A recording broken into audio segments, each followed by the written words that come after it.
you go crazy.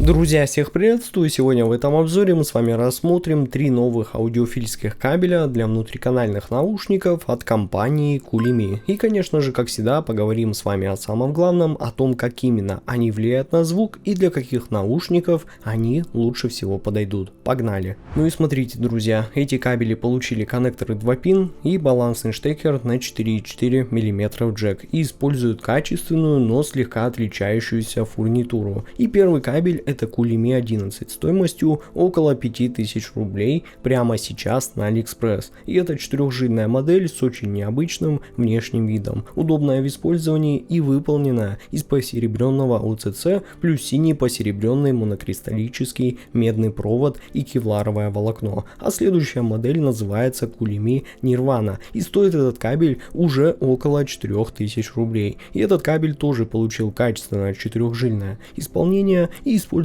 комбинацию уже 7N ОЦЦ с позолоченным слоем, плюс монокристаллическая медь с покрытием из синего кристалла и серебра и медно-платиновый сплав, что звучит просто безумно, и думаю результат вас точно удивит. Ну а последний кабель это Kulimi Blaze стоимостью около 3000 рублей, и это уже 8-жильная, тоже очень легкая и удобная в использовании модель, в составе которой используется палладий с графеновым покрытием, плюс ОЦЦ с посеребрением и сплав палладия с позолотой, что для этой цены это просто замечательная комбинация. Ну а теперь давайте обсудим, как все это влияет на звучание на практике. Ну и начнем с Kulimi 11. И вот этот кабель лично для меня оказался самым прозрачным, самым детальным и самым техническим из всей этой тройки. Причем заметно это становится буквально с первых минут. Низкие частоты с ним звучат более собранно и быстрее, бас лучше контролируется, становится более таким структурированным, а его текстура и различные мелкие нюансы читаются заметно легче. При этом он совершенно не пытается добавить какой-то лишней массы или количества, делая ставку именно на точность и контроль. А вот на средних частотах эффект ощущается еще сильнее. Вокал становится чище и прозрачнее, инструменты разделяются увереннее, но различные фоновые партии, послезвучия или там какие-то мелкие детали записи начинают восприниматься уже более отчетливо. И именно здесь лучше всего понимаешь, что основная сильная сторона этого кабеля это именно безумная способность вытаскивать огромное количество информации из абсолютно любой записи. Но высокие частоты тоже получают свою порцию улучшений. Появляется больше воздуха, лучше ощущается само пространство между инструментами, а различные тарелочки, реверберации и послезвучия становятся уже более заметными. И за счет этого сцена воспринимается более открытой и просторной, а локализация инструментов становится намного точнее. Поэтому если вы любите максимально такое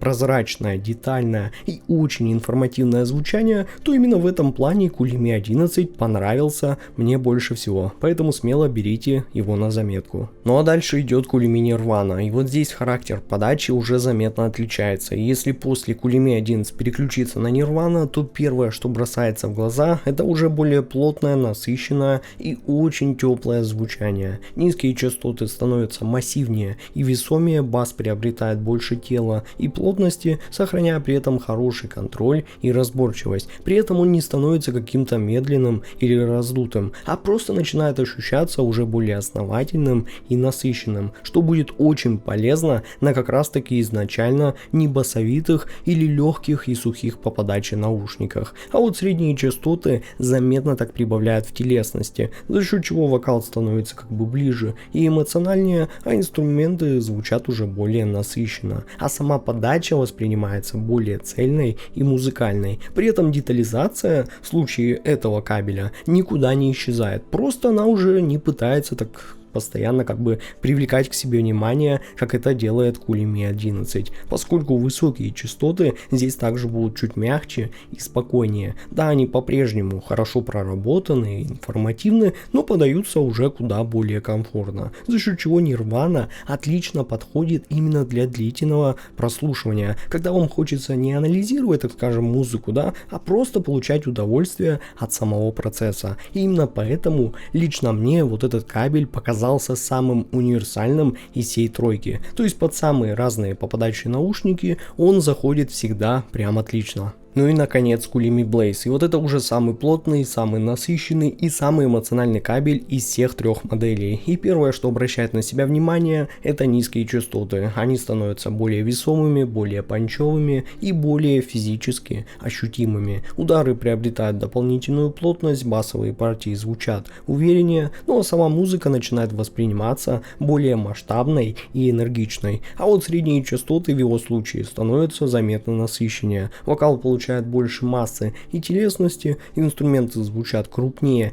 и основательнее, но сама подача за счет этого начинает восприниматься более живой и вовлекающей. И особенно хорошо все это заметно на роке, металле и различной электронной музыке, где как раз таки хочется получить как можно больше драйва и самих эмоций от прослушивания. А вот высокие частоты в его случае остаются достаточно детальными, но уже не делают такой акцент на микронюансах, как в случае Kulimi 11, а вместо этого общий баланс смещается в сторону гладкости, музыкальности и ближе так к предыдущему кабелю, но уже со своим, так скажем, зрелым характером. Ну и сцена воспринимается в его случае не столько воздушной, а сколько более масштабной и наполненной, за счет чего инструменты звучат крупнее, образы ощущаются плотнее, ну а сама музыка приобретает как бы дополнительное ощущение веса и основательности. В общем, его главная задача — это сделать музыку более насыщенной, более эмоциональной и более вовлекающей. И лично на мой взгляд, с этой задачей он справляется ну просто великолепно. Ну и в итоге, друзья, все три этих кабеля мне действительно понравились, потому что каждый из них дает свой характер звучания и позволяет посмотреть уже на знакомые наушники немного под другим углом. Поэтому здесь, на мой взгляд, нету какого-то универсально лучшего варианта, а есть только разные предпочтения и разные задачи. И на мой взгляд, именно это делает всю эту тройку действительно интересной для знакомства. Ну а на этом у меня на сегодня все. Я надеюсь, что этот обзор был для вас полезным и помог вам лучше понять реальные различия между этими кабелями. Всем спасибо за просмотр, всем отличного звука, хорошего настроения и до скорых встреч уже в новых обзорах.